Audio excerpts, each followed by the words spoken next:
So I debated for over a month whether I was going to share the following experience.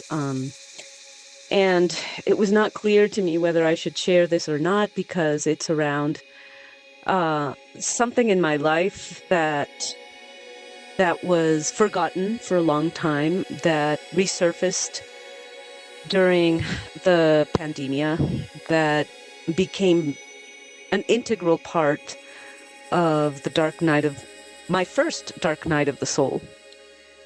And it didn't really find resolution back then when I was remembering, when I was bringing this experience back into light. And I thought about it for quite some time. I thought about how I should approach the healing, how should I approach thinking about it, feeling about it. And I realized then that sharing might be part of the healing, but not only for me, but for other women as well. So here it goes. Back when I was 21 and I was in medical school, this is almost 40 years ago, I had a boyfriend, and it was like my first long, serious relationship. Um, we really hit it off first as friends, and we had a very good time together. We had a great relationship, actually. And I got pregnant. And initially, when we talked about it and we analyzed the options, we decided that we would go ahead with the pregnancy.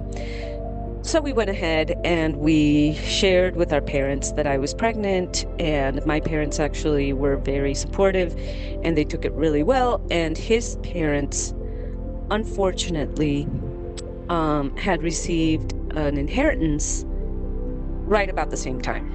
So they convinced my boyfriend that I had gotten pregnant on purpose, and that what I really wanted was like a slice of their inheritance, and that he shouldn't marry me. Anyway, that turned out to be really like a soap opera, and it was very, very painful. And in the end, I decided to have an abortion. And I talked about it with my mom, and she agreed, and she actually went with me to the abortion clinic, and I had an abortion. For the longest time after that, it was something that I couldn't take my mind off of. I thought about it frequently. It was very painful. It was against all my beliefs. And I felt like I'm not strong enough to deal with all the consequences of this pregnancy all by myself. And I also wouldn't want that in the future, my boyfriend's family, the same family who argued against him marrying me, might want custody of the child. And those were my selfish reasons for going through with the abortion.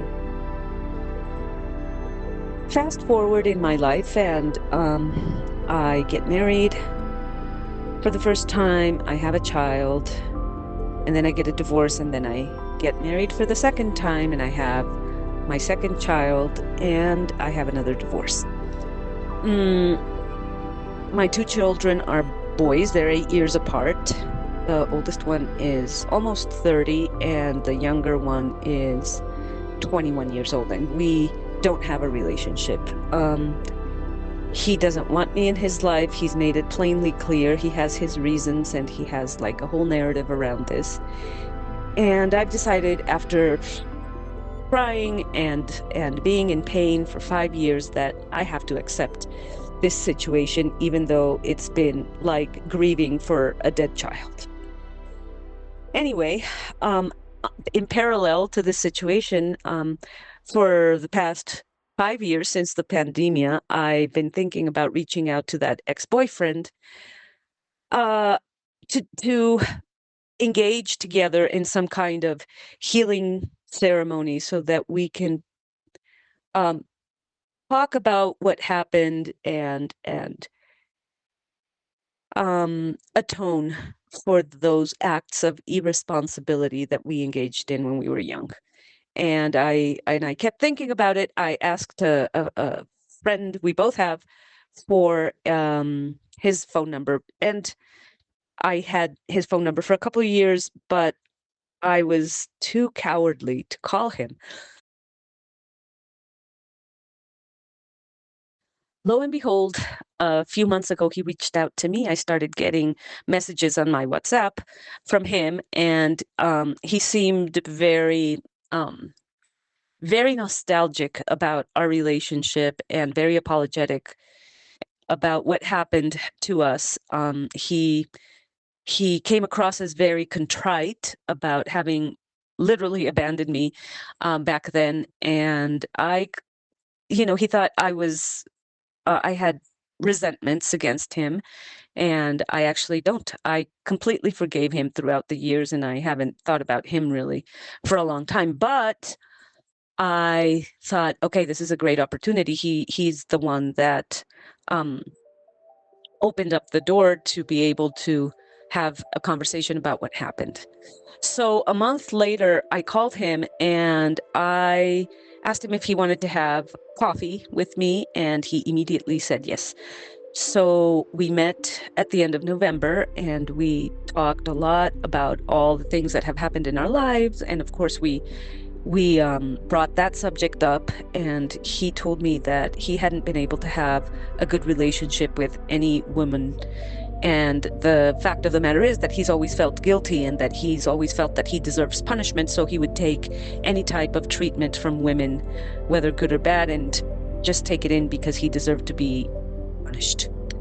And I shared that I also didn't have good relationships with the men in my life, and that I related that more to like a really, really bad relationship with my dad. He also shared that his two children are not in speaking terms with him. They want nothing to do with him. They have expressly told him that they feel nothing for him, not love nor hatred, and that they don't want him in their lives. And so there's this coincidence of him having two sons, and I also have two sons, and the coincidence of my child not wanting to have anything with us and with me. And of course, I thought this isn't a coincidence, and he agreed. We agreed that this had definitely something to do with what we did when we were young, explicitly the abortion, and that it would be worthwhile to enact a ceremony such that we could, express our contrition and atone for what we did. I asked him if he could come over to my home out in the country on the winter solstice. I thought I need the most powerful date in the year, in what we have left of the year, so that this symbolic act accomplishes the goal of alchemizing all those feelings, all the hurt, all the guilt, and all the pain that we've lived for the past 30-something years, 38 years, related to this abortion. And we met here in my home on December 21st. We both wrote a letter to the child that we lost. We expressed our feelings. We asked for forgiveness. We lit 13 candles, and we were sitting around the fire and read the letters, and that was an extremely touching moment for both of us, because that was definitely not easy. I have to say that just writing the letter, just the act of writing the letter and reaching out to that being that was not born, and acknowledging that hole that because in my mind she was a she left in my life, and just, missing her smiles and her hugs and her growing up and her going to school and her fevers and her joys and all those things that come with bringing up a child, the whole life. I missed her life, and that acknowledgement was in itself so wonderfully liberating that I felt better even the night before when I was writing the letter. And then when we brought it to the ceremony and we read it, and then after reading the letter, we burnt the letters and we kept the ashes. We sang some songs, and I had bought a beautiful plant with some purple flowers, and we planted the plant in my garden, and there it is in my garden as a symbol of our healing, our transmutation of all that past that was impacting our present. And just, and then we hugged and committed to, renewing a relationship from a place of love and understanding. And I have to say that anyone that listens to this and has had an issue like this in the past, I really highly recommend, if you can't do it with the person that was in your past, at least for yourself, it was a tremendously healing, beautiful process that filled a place of darkness with light and love. The last thing I want to add to this narrative is that I'm profoundly grateful to that man that I conceived a child with because he was profoundly understanding. He is very sensitive and he was so open to help me with the healing, and he completely understood that him healing was part of my healing. And I have to say that I wasn't expecting such a caring and loving person on the other end. So that was a great surprise, and it was wonderful, wonderful to see him again, and it was wonderful to embrace him and to understand that he was very young when all this happened, which is not an excuse, but it is a factor, and that there is no resentment from either side, and that he was actually tremendously, tremendously liberated by knowing that I had absolutely no hard feelings for him. That was also extremely healing for me because I realized that if we hadn't gone through that, he would not have been freed from that guilt and that sorrow that oppressed his emotions for over 30 years. So I think that's a really important part. Sometimes we think it's only the woman that suffers, and, there are many, many cases where the man also feels profoundly impacted by, by an abortion. And I really wanted to highlight that because, in this era of the divine feminine and getting rid of the patriarchy, this is a great reminder that we should be sensitive to the male emotions, to that male energy around trauma and around pain. Uh, I don't know if it's like useful to talk about this or what, but I'm surprised that like our I haven't heard your abortion story, and like I haven't told my abortion story. Um, I feel pretty like passionate about sharing my abortion story and normalizing abortion for women and people who have them, um, because my experience really opened my eyes to a lot. Um, so I had an abortion when I was 30 at the time, and I really loved him, and I felt very loved by him as well. I caught it like 5 weeks in. I had always been like very careless about protection, so I was like, no surprise. But it was the first time I'd ever gotten pregnant, and the only time that I've ever gotten pregnant at this point so far. Probably I won't get pregnant again because I made my partner get a vasectomy because I'm fucking done with having fucking pieces of shit stuck in my cervix. But anyways, so yeah, I was pregnant, and I went into this entire shame spiral. And I was like, gonna do it by myself, and I didn't talk about it with anyone. Or I like was not talking about it with anyone, but of course I did because of who I am. Like I can't shut the fuck up about anything about my life because I'm an open book. And so I brought it to therapy, and my therapist, and like will be forever grateful to her. She like really challenged me on this like shameful, sinful, like very Catholic way that I was like sort of operating around the fact that I was pregnant and getting an abortion. And she's like, what if it's a ceremony? Like, what if it's a ritual? What if it's like a beautiful blessing? I mean, she really like she's a Mexican woman. Her name is Jorge Rivero, my therapist, who like really fucking confronted me on that. And I was like, and she kind of really, she's like, this is the patriarchy, shoving some bullshit down your throat. I keep talking about things getting shoved down my throat. And the, like sort of the Sagittarius Leo in me was like, fuck yeah, like, fuck that. Like, I don't need to be fucking ashamed about this shit. Like, I like refuse to be like with a dog with a tail between its legs about this. Like, she like blew something open in me. And I was like, fuck yeah, I am going to have a goddamn abortion party. And I did. And so I like contacted like all my closest friends. Like, one of my friends is a physician.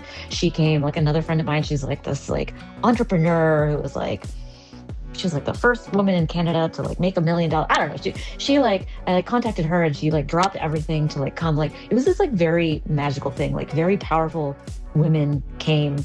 And so I like dressed myself up. I like wore this like beautiful white gown the day that I had my abortion. And I was only 5 weeks in, so it was very like pain free. I mean, I caught it at like the second that it happened. And so like I hosted this whole event at my best friend's house, and like I don't know, it was like 6 or 7 of us. Like my friend like invited like this psychic who was like the psychic to like Courtney Love. Like, it was like pretty fucking intense. Like, this psychic came, and there was like fruit and like music and celebration. And we like, when the psychic came, like we created this circle, and I think I was like 30 years old.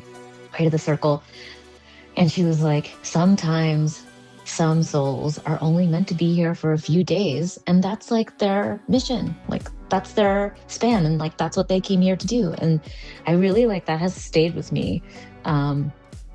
And I don't know, it was just like this like fucking divine miracle blessing gathering of like these like fucking powerhouses of women. And it just like just showed me, it just showed me that like shame does not have to be the way. It just does not have to be the fucking way.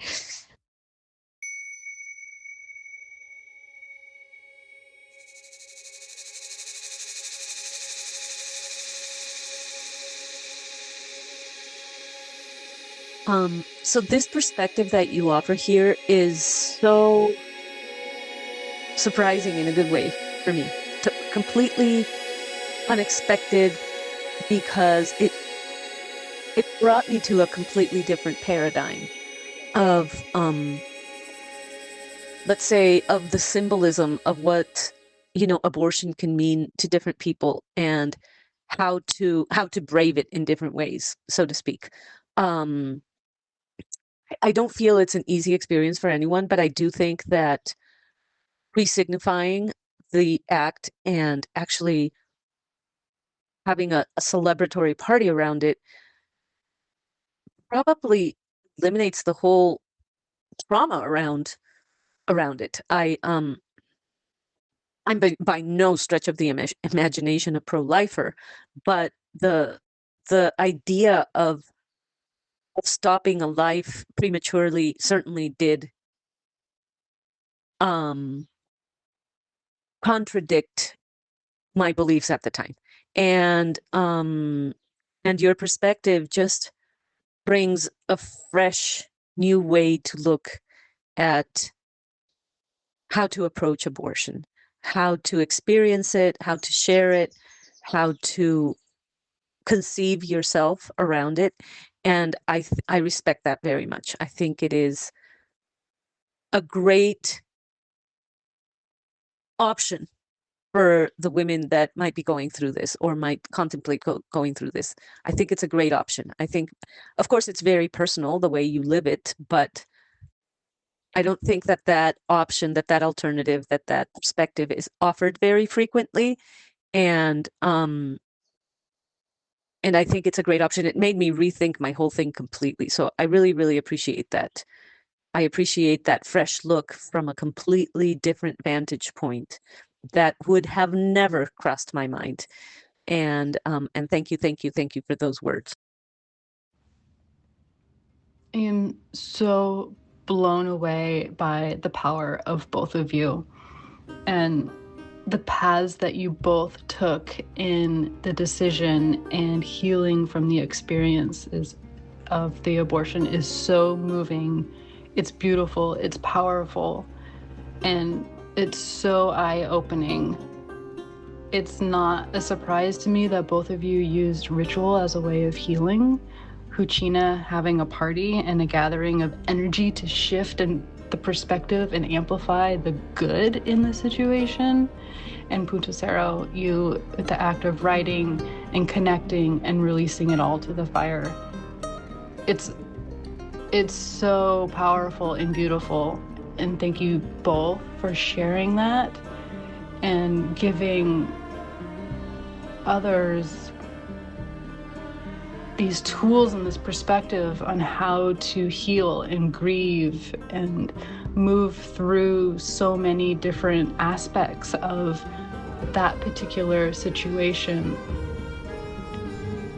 and really into life and other death situations. In so many ways, both of you stepped into your knowing power and became your own death doula. And I just find that just so inspiring. Thank you.